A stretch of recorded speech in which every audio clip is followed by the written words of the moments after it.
नमस्कार साथियों, स्वागत और अभिनंदन आप सभी का।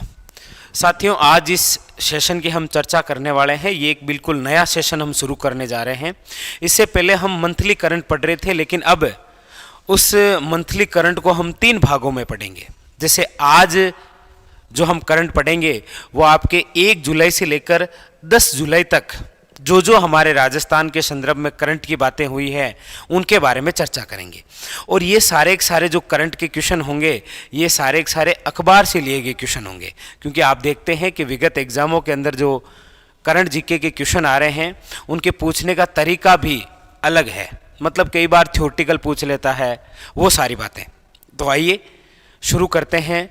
1 जुलाई से लेकर 10 जुलाई तक हमारे राजस्थान के संदर्भ में करंट से इम्पोर्टेंट कौन से क्वेश्चन बने, और उसके अलावा प्रत्येक सेशन के अंदर एक कोई अभियान या कोई पोर्टल या फिर कोई योजना से जुड़ी हुई हम चर्चा करेंगे। ठीक है, तो देखिए, सबसे पहले बात है आपके सामने स्टार्टअप रैंकिंग जो अभी आई थी 2021 की। सबसे पहली बात तो ये करते हैं कि ये जो रैंकिंग है, स्टार्टअप रैंकिंग, ये जारी कौन करता है। तो ये जो जारी की गई है ये की गई है आपके वाणिज्य व उद्योग विभाग के जो मंत्री हैं पीयूष गोयल द्वारा, उनके द्वारा ये रैंकिंग जारी की गई। ये रैंकिंग तैयार कौन करता है, तो याद रखिएगा उद्योग व आंतरिक व्यापार संवर्धन जो है उसके द्वारा ये रिपोर्ट यानी ये जो रैंकिंग है ये तैयार की जाती है। सबसे पहले स्टार्टअप का उद्देश्य क्या है, तो उद्देश्य यह है कि स्टार्टअप परिवेश विकसित करने के लिए, मतलब जो उद्यमी हैं उनको बढ़ावा देने के लिए। अच्छा, क्वेश्चन क्या बनेंगे? 1 लाइनर क्वेश्चन बनने के 2 तरीके हैं। या तो आपको पूछेगा कि स्टार्टअप रैंकिंग 2021 के तहत सर्वश्रेष्ठ प्रदर्शन करने वाला राज्य कौन सा, तो याद रखिएगा गुजरात। लेकिन हमारे राजस्थान की बात करें तो राजस्थान इस बार रैंकिंग में खिसक गया है। पहले ये राजस्थान आया करता था लीडर्स में। कौन सी रैंकिंग में शामिल था ये? लीडर्स में। लेकिन अब खिसक कर कौन सी श्रेणी में आ गया है? एस्पायरिंग श्रेणी में। याद रखिएगा, मतलब स्टार्टअप की 4 रैंकिंग होती है। पहले राजस्थान कौन सी श्रेणी में था? लीडर्स में। लेकिन इस बार खिसक कर किस में आ गया है? ये आ गया है आपके एस्पायरिंग श्रेणी के अंदर। याद रखिएगा, ये इंपॉर्टेंट क्वेश्चन है। तो आपको पूछ ले कि स्टार्टअप रैंकिंग 2021 के तहत सर्वश्रेष्ठ प्रदर्शन करने वाला राज्य कौन सा? गुजरात। या फिर एक क्वेश्चन बन सकता है कि स्टार्टअप रैंकिंग 2021 के तहत राजस्थान खिसक कर कौन सी श्रेणी में है, तो याद रखिएगा एस्पायरिंग श्रेणी में। ठीक है, अगली बात करते हैं। अगली बात है आपके ये centre for monitoring Indian economy, मतलब देश में बेरोजगारी के मामले में क्या हालात हैं ये जारी करने वाली एक संस्था है, और ये एक निजी संस्था है। याद रखिएगा, centre for monitoring Indian economy. इसके तहत क्या हुआ कि देश में जो बेरोजगारी दर है वो कितनी है, तो याद रखिए 7.80%। जिसके अंदर शहरी बेरोजगारी दर कितनी है, तो 7.30%। जबकि ग्रामीण बेरोजगारी कितनी है, तो 8.03%। मतलब पहली बार ये देखने को मिल रहा है कि जो बेरोजगारी है वो ज़्यादा शहरों की बजाय ग्रामीण क्षेत्रों में मिली है। तो ये बहुत इंपॉर्टेंट क्वेश्चन बनता है। याद रखिएगा कि centre for monitoring Indian economy के तहत देश की जो बेरोजगारी है उसमें सर्वाधिक कहां पर है, शहरी क्षेत्रों में या ग्रामीण क्षेत्रों में? तो याद रखिएगा देश में जो बेरोजगारी दर है वो कितनी है? 7.80%। जिसमें से शहरी बेरोजगारी है 7.30% और ग्रामीण बेरोजगारी कितनी दर्ज की गई इस बार? 8.03%।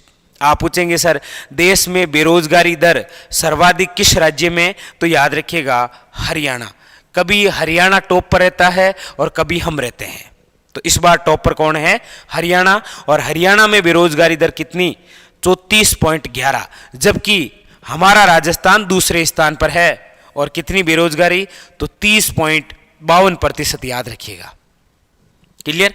यह है बेरोजगारी देश में, शहरी क्षेत्रों में, ग्रामीण बेरोजगारी। सबसे ज्यादा बेरोजगारी कहाँ है और हमारा स्थान कहाँ पर है?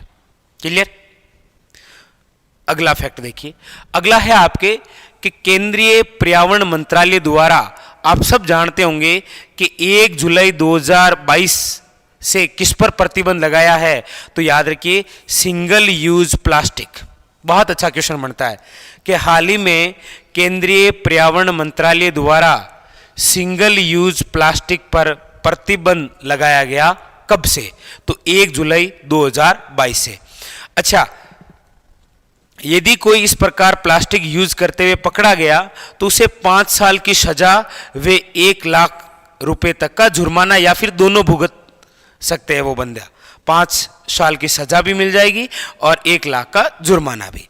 अच्छा, आपको पूछा जाए कि केंद्रीय पर्यावरण मंत्रालय द्वारा सिंगल यूज प्लास्टिक पर प्रतिबंध लगाया गया था कुल कितने प्रकार के प्रोडक्ट्स पर, तो याद रखिएगा 19 प्रकार के। ये वेरी वेरी इंपॉर्टेंट है। सिंगल यूज प्लास्टिक पर बैन कब, 1 जुलाई 2022 से। अच्छा, 5 साल की सजा और 1 लाख रुपए का जुर्माना या फिर दोनों, और कितने प्रकार के, तो टोटल 19 प्रकार के प्रोडक्ट्स पर क्या लगी है, बैन। नेक्स्ट देखिए अगली बात है कि ये आपके अखबार में आया था, आपने पढ़ा होगा कि लुप्त गिद्ध जो सर्वाधिक किस जिले में है। मतलब रिपोर्ट आई है कि राजस्थान के अंदर जो गिद्ध प्रजाति है वो लुप्त होने की कगार पर है। तो आपको पूछ सकता है कि लुप्त होते गिद्ध राजस्थान के किस जिले में सर्वाधिक थे, याद रखिएगा झालावाड़ में। अच्छा, एक और स्थान कि खंडेला में दुर्लभ खनिज यूरेनियम के भंडार मिले हैं। अखबार में भी बिल्कुल इसी प्रकार से है आपके कि खंडेला में दुर्लभ खनिज यूरेनियम के भंडार मिले। आपको पता होना चाहिए खंडेला कहाँ पर है, सीकर के अंदर, और यहाँ पर जो यूरेनियम के भंडार मिले हैं, कितना यूरेनियम निकाला जाएगा, तो याद रखिएगा लगभग 12 मिलियन टन। ये बहुत इंपॉर्टेंट बात है। तो पूछ लिया जाए कि खंडेला जो सीकर के अंदर है वर्तमान में कौन से खनिज के भंडार मिले, याद रखिएगा आपके यूरेनियम के भंडार। और खंडेला के अंदर भी कौन से गांव में, तो रोइल गांव में, याद रखिएगा। ठीक है, अगली बात देखिए, ये आपके एक नई बात आई है कि जयपुर में पहली बार रोबोट ट्रैफिक व्यवस्था होगी। मतलब अब ट्रैफिक पर 2 पुलिस कर्मियों की जगह एक और रोबोट कार्य करेगा। और ये पहले कहां पर हो रखा है, तो याद रखिएगा इंदौर में। इंदौर पुलिस के सफल प्रयोग के बाद अब जयपुर में भी पहली बार रोबोट ट्रैफिक व्यवस्था होगी। और अखबार के अंदर तो यही दिया गया कि यदि समय से काम होता रहा तो अगस्त तक आप देखेंगे कि जयपुर के अंदर आपको क्या मिलेंगे, ट्रैफिक के रूप में रोबोट। ये थोड़ा सा ध्यान रखिए। अगली बात देखिए, एक पुस्तक बड़ी चर्चा में रही, कौन सी, the folk chances of Rajasthan. The folk chances of Rajasthan, इसके लेखक हैं आपके पन्नालाल मेघवाल। और ये किसे भेंट की गई, तो हमारे राजस्थान के राज्यपाल कलराज मिश्र को, याद रखिएगा। और आप देखते ही हैं कि करंट से संबंधित हर बार एक ना एक पुस्तक पूछी जाती है। तो याद रखिए the folk chances of Rajasthan के लेखक पन्नालाल और भेंट कलराज मिश्र, जो हमारे राजस्थान के क्या है, राज्यपाल। एक दूसरी बात ये भी देखिए कि ऐसी कौन सी महिला है जो दूसरी बार माउंट एवरेस्ट फतेह की, तो याद रखिएगा वो है आपके मेजर दीपिका राठौड़। और इनका संबंध किससे है, नागौर जिले से। इससे पहले भी मेजर दीपिका जो राठौड़ है 2012 के अंदर भी माउंट एवरेस्ट फतेह कर चुकी है, लेकिन इस बार और की। तो 2 बार माउंट एवरेस्ट फतेह करने वाली राजस्थान की महिला कौन सी है, दीपिका राठौड़, जिसका संबंध किस जिले से है, नागौर से।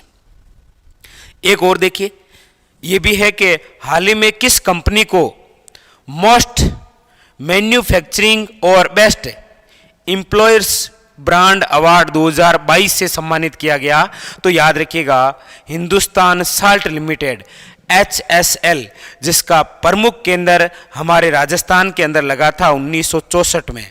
कहां पर, याद रखिएगा सांबर में। नमक उत्पादित किया जाता है ना सांबर झील से। देश के कुल नमक उत्पादन का 8.7% किस झील से उत्पादित होता है, सांबर झील से। और यहां पर जो नमक उत्पादन की पद्धति है वो है आपके क्यार पद्धति। नेक्स्ट अगली बात है आपके, एक तो ये देखिए चारकोल चित्रांकन का जो कला प्रदर्शनी है ये कहाँ पर की गई, तो याद रखिएगा पश्चिमी क्षेत्र सांस्कृतिक केंद्र, जो कहाँ पर है, उदयपुर के अंदर, यहाँ पर लगाई गई थी। और एक ये अभियान थोड़ा सा ध्यान रखिए, मुंह बंद रखो अभियान, जो कौन संचालित कर रहा है, तो एक बैंक के द्वारा, कौन सी बैंक है, HDFC बैंक द्वारा मुंह बंद रखो अभियान चलाया जा रहा है। कौन से जिले में, तो याद रखिएगा जोधपुर के अंदर। यह अभियान किससे संबंधित है, यह अभियान है साइबर धोखेबाजी से। आपको मैसेज या फिर फोन कॉल आते होंगे कि बधाई हो आपके लॉटरी खुली है, और ये लॉटरी प्राप्त करने के लिए आपको ये जो दिए गए खाते नंबर हैं इसके अंदर लाख रुपए डालने पड़ेंगे, और जैसे ही आप लाख रुपए डालते हैं फिर वो सारी साइड वाइड बंद हो जाती है। मतलब इसको रोकने के लिए HDFC बैंक द्वारा जोधपुर जिले के अंदर कौन सा अभियान चलाया जा रहा है, मुंह बंद रखो अभियान। वेरी वेरी इंपॉर्टेंट, कौन सी बैंक द्वारा, कौन से जिले में, और ये किससे संबंधित है मुंह बंद रखो अभियान, तो याद रखिएगा साइबर धोखेबाजी के प्रति लोगों को जागरूक करने के लिए और इस पर कार्रवाई करने के लिए। ठीक है, तो ये था आज का हमारा सेशन, जिसके अंदर हमने 1 जुलाई से लेकर 10 जुलाई तक जो महत्वपूर्ण क्वेश्चन बने उनको लेकर चर्चा की। फिर मिलेंगे अगले सेशन में और महत्वपूर्ण बिंदुओं के साथ। आज के लिए इतना ही, धन्यवाद।